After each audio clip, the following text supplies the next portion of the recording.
అన్ని రకాల వస్త్రాలపై up to 66% of. ఇది క్లాస్ రమ్మా. పిల్లలు ఏంటి పిల్లలు బాగున్నారా? కూర్చుంటారా?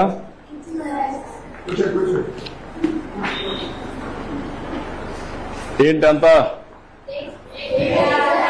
8th క్లాస్ అందరూ బాగా చదువుకుంటున్నారా? ఓకే, ఈరోజు మనందరం కూడా మీ సోషల్ సైన్స్ అంతా కూడా మీకు ఒక అవగాహన ఉంది, అవునా కాదా? మీ టీచర్ బాగా చెప్తున్నాడా? ఓకే, ఈ సంవత్సరం మీరంతా కూడా 8వ తరగతిలో సోషల్ సైన్స్ చదువుకుంటున్నారు. ఇప్పుడు మనం ఈరోజు ఒక పని చేద్దాం. సిద్ధంగా ఉన్నారా? అందరూ అటెన్షన్ లో ఉన్నారా? వేరే ఎక్కడ ఆలోచనలు ఉన్నాయా? మళ్ళా నేను అడిగి చెప్పగలుగుతారా? నేను చెప్పింది యాజ్ ఇట్ ఈజ్ మీరు చెప్పాలి, సరేనా? సిద్ధమేనా? ఓకే, మొదటి టాపిక్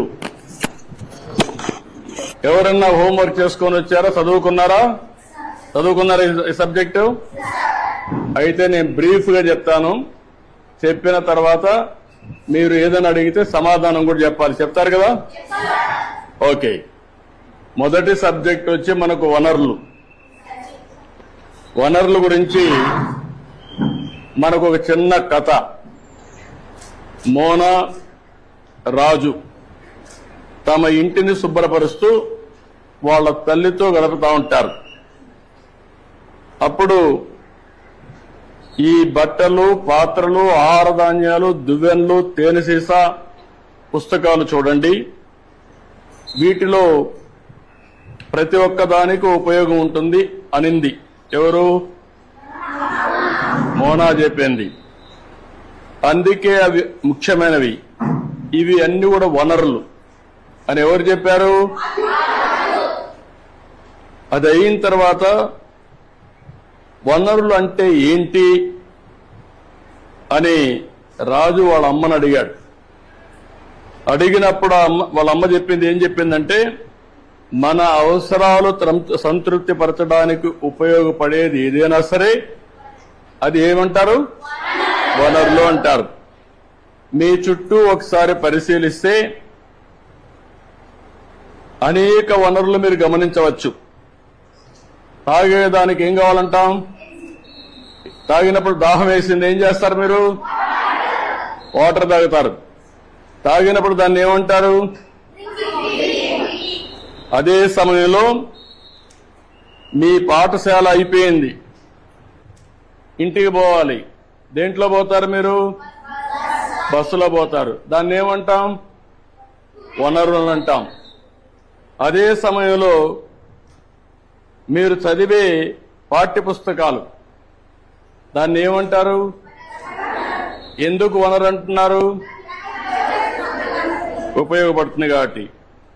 మీ నాన్న ఇంటికి పోతానే మీకేదో తినిబండారం ఇస్తాడు, దాన్ని తాజా కూరగాయలతో కూడా తయారు చేస్తాడు, దాన్ని ఏమంటారు?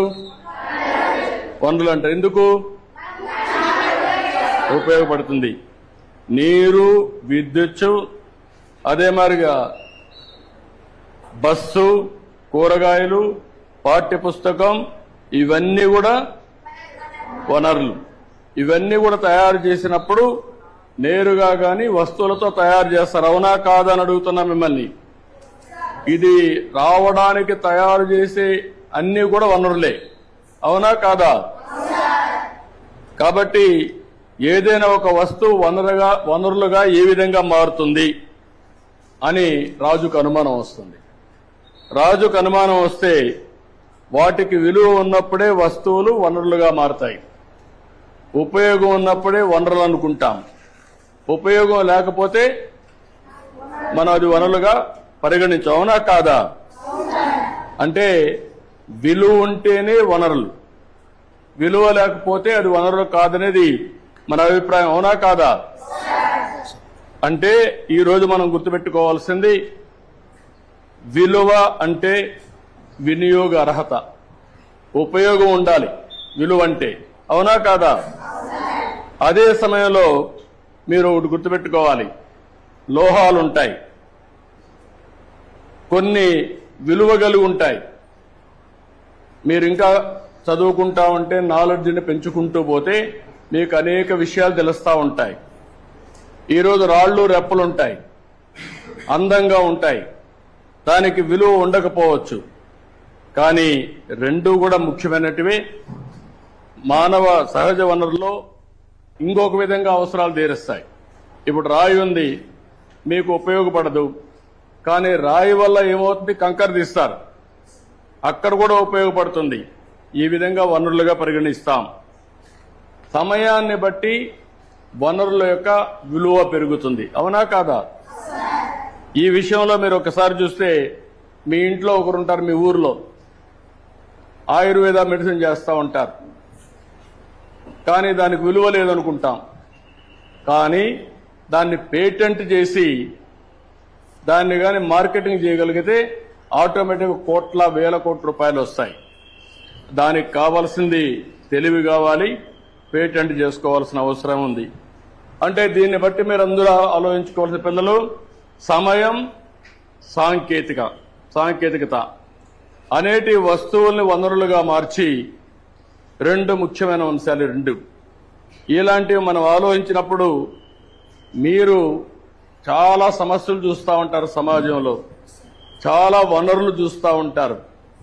ఆ వనరుల్ని మీరు నెక్స్ట్ లెవెల్కి తీసుకపోతే దానికి కావలసింది జ్ఞానం కావాలి, చదువు కావాలి, ఇన్నోవేషన్గా తయారు కావాలి. అప్పటికే దానికి విలువ పెరుగుతుంది. వనరులు అనేటివి 3 రకాలు ఉంటాయి. సహజ వనరులు, ఈరోజు కొండలు ఉన్నాయి, మీరు సృష్టించారా? ఎక్కడి నుంచి వచ్చాయి? నేచురల్ గా వచ్చాయి. ఈరోజు నీళ్లున్నాయి, ఎక్కడి నుంచి వస్తున్నాయి? నేచురల్ గా వస్తున్నాయి. ఇవన్నీ ఏమంటారు? సహజ వనరులు. రెండోది, నీరు నుంచి కరెంటు తీస్తాం. అవునా కాదా? సుమన్ టీవీలో మీ పర్సనల్ అండ్ బిజినెస్ ప్రమోషన్స్ కోసం కింది నెంబర్కి కాంటాక్ట్ చేయండి.